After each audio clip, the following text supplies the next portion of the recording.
Matt, you say that you don't go by the score on the ERMI, you look at the molds, but why don't you go by the score? Okay, I get asked that every once in a while. And if the score was accurate, it makes life really easy. Hey, I scored a 10.0. What did you get? I got a 20.0. Oh, bummer. Hey, I got a -5. Yay. Okay. If the score was accurate, it would make life easier for everyone. But what happens is basically the score gets the most skewed by the group 2 molds. So, you got two columns. Group 1 is your water damage molds. Group 2 is your common indoor molds. And to give you an example, say your group 1 all looked okay.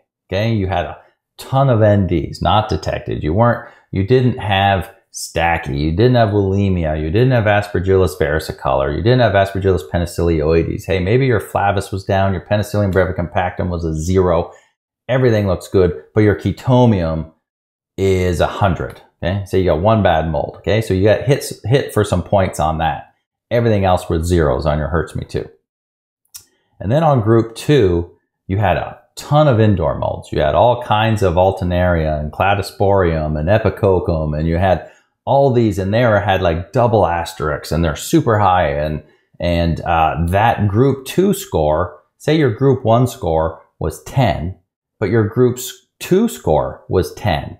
So you're only penalized for one mold, one bad mold on group 1. But then because group 2 was so bad, that score got high. And how is an ERMI calculated? They take the group 2 score and subtract it from group 1. So if group 1 was a 10 and group 2 ended up being a 10, your ERMI score is a 0. And everyone applauds because you've got an ERMI at a 0. And people would die for this because a lot of people are stuck in moldy homes with awful scores and they would love that. But wait a minute, you have Chaetomium at 100. That's not okay. That's enough to make you extremely sick, create massive brain and neurological problems. So this is why I say I look at the molds. The molds matter. The score can be artificially high. It can be artificially low. And that's why the molds matter. And that's why people get their ERMI through pharmacy and me, so I can sit and tell them what these molds mean, how they affect the body, what mycotoxins they make, and how those can be affecting the body, because that's what matters. When you have people that are sick, and we need to go through those molds and see what could be making them sick, and then move them on. What's the next step? Find a good inspection, get a proper remediation.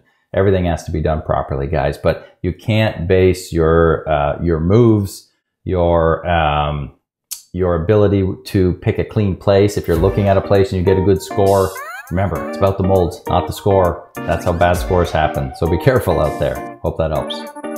Do you have questions about mold in your home or body? Book a consultation with Matt, aka the Mold Man, to guide your home and body to the next level of healing.